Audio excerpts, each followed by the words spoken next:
നമസ്കാരം. മുഖ്യമന്ത്രി പിണറായി വിജയന്റെ മകൾ വീണ വിജയന് ഇന്ന് നിർണായകമാണ്. കാരണം SFIOയുടെ അന്വേഷണത്തിന് കാരണമായ ഷോൺ ജോർജിന്റെ ഹർജിയും അന്വേഷണത്തിനെതിരെ KSIDC നൽകിയ ഹർജിയും വെള്ളിയാഴ്ചയായ ഇന്ന് ഹൈക്കോടതി വീണ്ടും പരിഗണിക്കുകയാണ്. ഇതിൽ രണ്ടിലും എക്സോലോജിക്കിന് അനുകൂലമായ എന്തെങ്കിലും തീരുമാനമുണ്ടായാൽ അത് വലിയ അത്ഭുതമായിരിക്കുമെന്നേ പറയാനാകൂ. എന്നാൽ അതിനുള്ള സാധ്യത 1% പോലുമില്ല എന്നതാണ് വാസ്തവം. കാരണം മാസപ്പടി കേസുമായി ബന്ധപ്പെട്ട ഹൈക്കോടതി ഇതുവരെയും നേരെ ചൊവ്വ ഉള്ള തീരുമാനം മാത്രമേ പറഞ്ഞിട്ടുള്ളൂ. അന്വേഷണത്തിനോട് സഹകരിച്ചുകൂടെ എന്ന് ചോദിക്കുകയാണ് ഒരു ഘട്ടത്തിൽ കോടതി ചോദിച്ചത്. മാത്രമല്ല നല്ല അടി കൊടുക്കുകയും ചെയ്തിട്ടുണ്ട് കോടതി.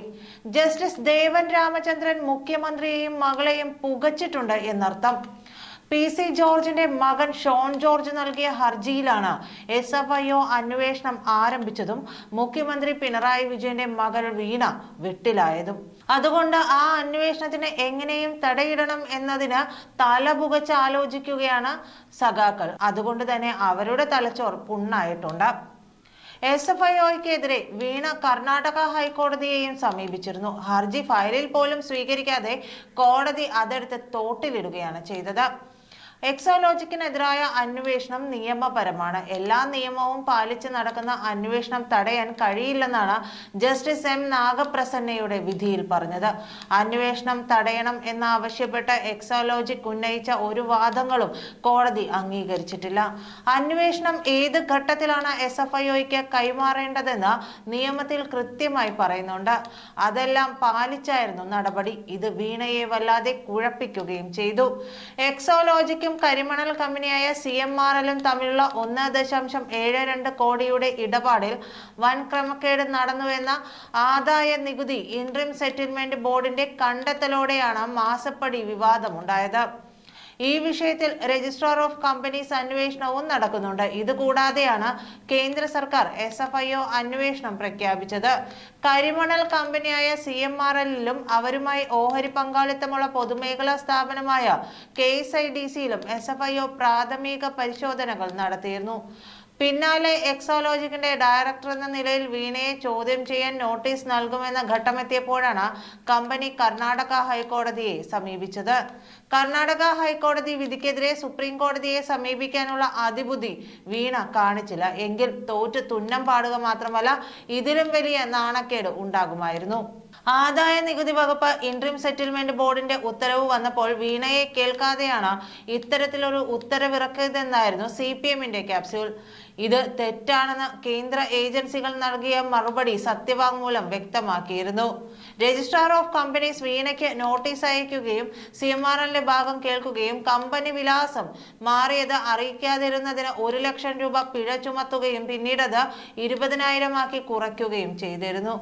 ഇതിന് ശേഷമാണ് എക്സോലോജിക്കും CMRLും തമ്മിലുള്ള ഇടപാടുകളിൽ ഏജൻസികൾ പരിശോധന ആരംഭിച്ചത്. കൃത്യമായി പറഞ്ഞാൽ 2021 നിയമസഭാ തിരഞ്ഞെടുപ്പിന് മുമ്പായിരുന്നു. ഇതൊക്കെ കൃത്യമായി അറിയാവുന്ന പിണറായി വിജയനും മകളും എല്ലാം പാർട്ടിയിൽ നിന്നും പൊതുജനങ്ങളിൽ നിന്നും മറച്ചുവെച്ചു. SFIO പ്രാഥമിക അന്വേഷണം നടത്തിയതിനാൽ രണ്ടാം ഘട്ടം അന്വേഷിക്കുന്ന EDക്ക് കാര്യങ്ങൾ എളുപ്പമാകും. യാതൊരു സേവനവും നൽകാതെ എക്സോലോജിക്കിന് CMRL 1,72,00,000 രൂപ നൽകിയത് കള്ളപ്പണം വെളുപ്പിക്കലാണെന്നതിന്റെ അടിസ്ഥാനത്തിലാണ് ED കേസെടുത്തത്. ഇത്തരത്തിൽ അന്വേഷണം ഉണ്ടാകാനുള്ള സാധ്യത എക്സോലോജിക്കും CMRLും മുൻകൂട്ടി കണ്ടിരുന്നില്ല. അതുകൊണ്ടാണ് SFIOയുടെ അന്വേഷണം മുടക്കാൻ ഇരുകൂട്ടരും ആഞ്ഞു പരിശ്രമിച്ചത്. CMRLന്റെ 2016 മുതൽ 2019 വരെയുള്ള കണക്കുകൾ ആദായ നികുതി വകുപ്പ് പരിശോധിച്ചപ്പോഴാണ് 135.54 കോടിയുടെ പൊരുത്തക്കേട് കണ്ടെത്തിയത്. അങ്ങനെയാണ് ഇവരുമായി ഇടപാട് നടത്തിയ കമ്പനികളിലേക്കും വ്യക്തികളിലേക്കും അന്വേഷണം നീണ്ടതും. മുഖ്യന്റെ മകളുടെ കമ്പനിയും സംസ്ഥാനത്തെ പല നേതാക്കളുടെ പേരും കണ്ടെത്തിയത്. ഇതോടെ 81.51 കോടി നികുതി അടയ്ക്കണമെന്ന് ആദായ നികുതി വകുപ്പ് ഇന്ററിം സെറ്റിൽമെന്റ് ബോർഡിന്റെ തീർപ്പുണ്ടായി. വീണയ്ക്കും കമ്പനിക്കും ലഭിക്കാത്ത സേവനത്തിന് നൽകിയ പണത്തിന്റെ നികുതി അടയ്ക്കണമെന്നും വിധിച്ചു. ഇതിന് പിന്നാലെയാണ് കമ്പനിയുടെ പ്രവർത്തനം താൽക്കാലികമായി നിർത്തുകയാണെന്ന് ചൂണ്ടിക്കാണിച്ച് വീണ ബംഗളൂരുവിലെ രജിസ്ട്രാർ ഓഫ് കമ്പനീസിനെ സമീപിച്ചത്. ഇതിലും പ്രധാനപ്പെട്ട മറ്റൊരു കാര്യം വലിയ വരുമാനമൊന്നുമില്ലാതിരുന്ന എക്സോലോജി കമ്പനി ഇരട്ടിയിലധികം ലാഭത്തിലേക്ക് കുതിച്ചത് പിണറായി വിജയൻ മുഖ്യമന്ത്രിയായ ശേഷമാണ്. കരിമണൽ കർത്തയുടെ കമ്പനിയും കാരക്കോണം മെഡിക്കൽ കോളേജും അടക്കം വീണയുടെ കമ്പനിക്ക് പണം നൽകി. ഇത് എന്തിനാണെന്ന് ആവശ്യപ്പെട്ട SFIO നോട്ടീസ് നൽകിയിട്ടുണ്ട്. അതുകൂടി പുറത്തു വരുന്നതോടെ പിണറായി വിജയനും മകൾക്കും പിടിച്ചു നിൽക്കാനാവില്ല. എന്തായാലും ഹർജി പരിഗണിക്കുമ്പോൾ അതുകൊണ്ട് CPM ക്യാമ്പിൽ കടുത്ത അന്താളിപ്പാണ്. തിരഞ്ഞെടുപ്പ് പടിവാതിക്കൽ എത്തി നിൽക്കുന്ന ഘട്ടത്തിൽ കോടതിയിൽ നിന്ന് വീണ്ടും തിരിച്ചടിയുണ്ടായാൽ കോൺഗ്രസും BJPയും അത് എങ്ങനെ ഉപയോഗിക്കുമെന്ന് പ്രവചിക്കാനുമാകില്ല.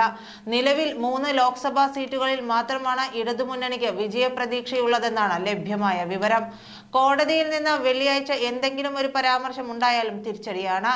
സമൂഹ മാധ്യമങ്ങളിലൂടെ അത് കാട്ടുതീ പോലെ പടരും. അത് ജനങ്ങളെ ആഴത്തിൽ സ്വാധീനിക്കാൻ സാധ്യത കൂടുതലാണ്. സർക്കാരിനെതിരെ ജനങ്ങൾക്കുള്ള അമർഷം കൂടിയാണ് അതെന്ന് ഓർക്കണം. അങ്ങനെയെങ്കിൽ 2019 ലോക്സഭാ തിരഞ്ഞെടുപ്പിനെ കടത്തിവെട്ടി UDF 2020 അടിക്കാനുള്ള സാധ്യതയും കൂടുതലാണ്. നന്ദി.